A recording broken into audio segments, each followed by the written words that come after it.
She was like just so motivated being in that environment, just being around artists and watching performances, that she herself started writing. How do we create a workshop or a place for entrepreneurs to come in where we're just going to figure out a way to just like supply everything?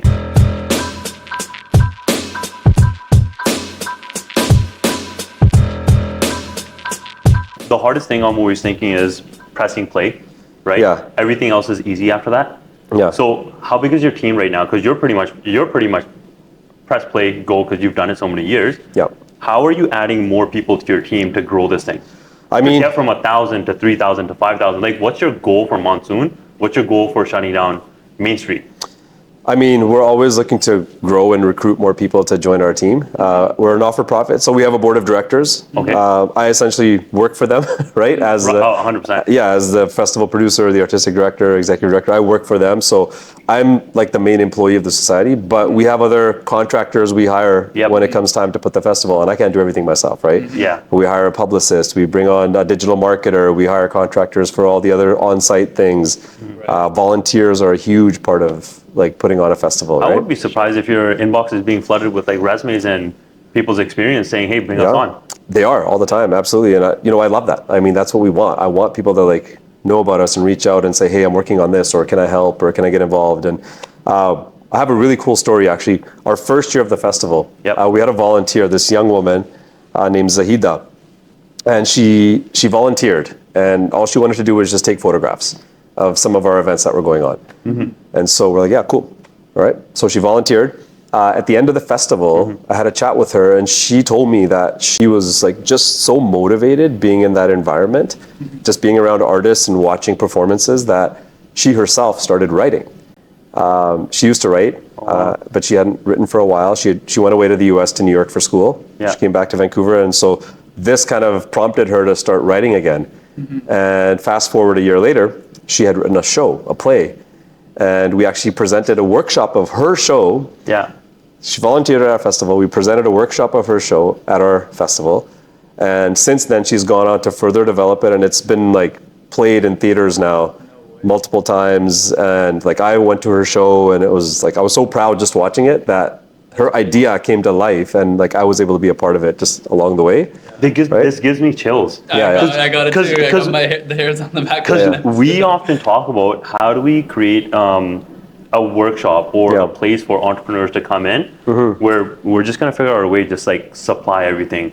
Computers, laptops, if you need some soldering tools, whatever you need to do. And then bring in people to actually teach the younger generation to do more than what they're actually doing, right? And sports is one outlet, for sure. But then also academia is the other outlet, and then entrepreneurship of actually building something.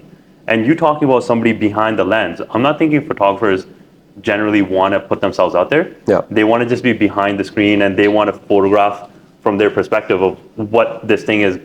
Like a picture could be 1,000 words, right? For sure. And now she's going to make this play, and you're saying she's that's just, I don't know, blows my mind. It's connected to our vision, right? Yeah. And like for me, like for our festival, that's the reason why this festival was created.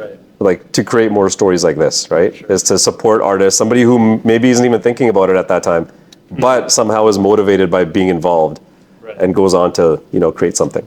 Do you see this being duplicated in other provinces?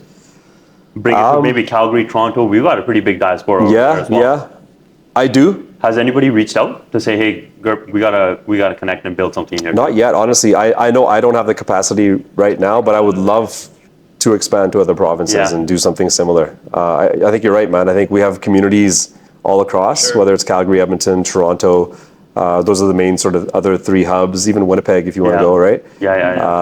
I think something like this could thrive. If you can get it in the summer, every single month you're in a different province, and for like 4 months, you got 4 events. Man. You guys are creating more work for me. But that's a great idea, though. It's a great idea.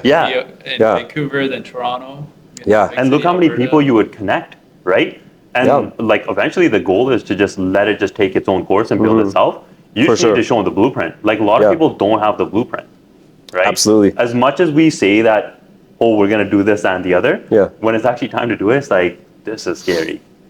I don't know if I can undertake this big this big thing. Yeah. And then all of a sudden you're telling me you got 3,000 people in front of you that you got to entertain for a couple of weeks or a couple of hours. I'm thinking, oh, I don't know. Is it the day before the event? I'm going to make a note of this right now on my phone. Yeah. Something to work on. Expansion. Is there, do you have moments before the event where you're just like, things are not going the way you expect? Of course. Always, man. There's always this like... Talk about that a little bit. Yeah, I deal with it in business, but I know I'm sure you go through there's always this commotion and stress last minute, right? That happens. Something's not right. Someone's not here. Something's not working. Right. We had an issue last year, for example, at our event. It was our first year doing it. And we had this big generator we had to get to supply all the power. Right. And the generator wouldn't turn on. Oh, wow. Right? And so we're like, man, like if we don't have this generator, we don't have a show. Literally the heart of the show. Yeah. Exactly. We don't have electricity, right? Yeah. So we ended up figuring it out, made some calls and like troubleshooted it online, whatever, but it worked. But that was a huge stress on our mind before things even got going. Yeah. So there's always things you got to figure out along the way, right? Yeah. And it's always unexpected and it just kind of happens. Of course, man. Of course. So I think there's parallels for sure. So many parallels. Yeah, it's just a different thing, but similar. Yeah, man. A lot of parallels for sure. Cool. Let's play a little game. We like to kind of go rip back and forth. Okay. He likes to ask you kind of off top one-word answers. Oh. I like to do kind of this or that, right? Okay. So, Raul, take it away. I don't know if I can give short answers. No, you know what? And we like that. I will, though. I will. You know, with the short answers, we also like to like expand. Just if there's a good thought, like we'll expand on it, right? Okay, cool. Okay. You want to alternate? Yeah, we'll alternate. You go second word? Yeah. Okay. Community. What do I think of when I hear community? Yeah, one word. Oh, man. It could be like the first word. Love. Great word, actually. Okay. Theater or broadcasting? Ooh, they're so similar, man. It's tough though. One is live and one is behind a camera. Because even being on air, there's a performance element to it. Yeah. Right? And like even on our show, like we do some silly things on our show. Yeah. Right? And a lot of it is theater. Like we're trying to entertain people as well. It's entertainment. So we got to talk about hockey. We got to talk about the facts. Yeah. But we also have to make it entertaining. Okay, fine. Even let's like marginalize a little bit. They say scripted theater. Yes. Unscripted behind the camera. Unscripted. You prefer that? Yeah, I prefer the unscripted. Is it the risk reward or just the freedom? I think. And you prefer watching it or performing it? Like the performing side. Yeah. I think just not knowing like what's gonna come next is exciting. Yeah. And if you got a good crew and you got good connections, in Punjabi you can just make so many funny jokes. And I do it in my group like friend circle all the time. Yeah. Where they're like, why does this sound so funny in Punjabi? But you say the same thing in English and it just doesn't hit the same. But you bring up a good point. It depends who you're with, right? Yeah. Because when we started out on our show, like we were very stiff, very tight. Yeah. And I think we had to have stuff scripted because like my phone rang and I froze. Yeah. Like I don't think we were in a place in terms of comfort level to do things spontaneously and just riff off one another. Mm-hmm. Right. But now we are in that place, right? So now we enjoy where, one of us just says something that's totally out of the blue and throws everybody off. And we're okay. We just go with it, right? Yeah. So. Do you have a YouTube channel? Personal one? Yeah. I don't actually. Why? No, I don't. I don't have a personal one. I feel like that's like the. Yeah. I feel like you can have so many clips that from just your day to day what you do. Yeah. And you could just be like jam packing your YouTube channel. Yeah. Because maybe I'll make one now. It's been on my mind. I wonder if he has a YouTube. Because we talk about instead of just like showcasing a polished piece of work, why not just document your life? And something for Monsoon. I don't know, man. There might be students out there that have a project that they want to showcase at the end of their semester. You can have a family. I think it's just exposure. You can have a success story, and then that might get to some young person that. Because it becomes a documentary. For sure. I would love it, and we're gonna make. I've got I got things for you. You guys are young guys. I'm an old guy. I don't think like this. We're gonna think of a way of getting some students or somebody that's like very eager, that wants to be productive and like follow you around day to day, and they just document what you do, and that becomes a blueprint for yourself, and then that becomes a documentary that could possibly be released at the end of like Monsoon if people can edit quick enough. It's like, let's do a 30-minute clip of what it takes. Get some tears going on, get the violin coming out, and then that's the closing act. There's gonna be a lot of bleeping out as well.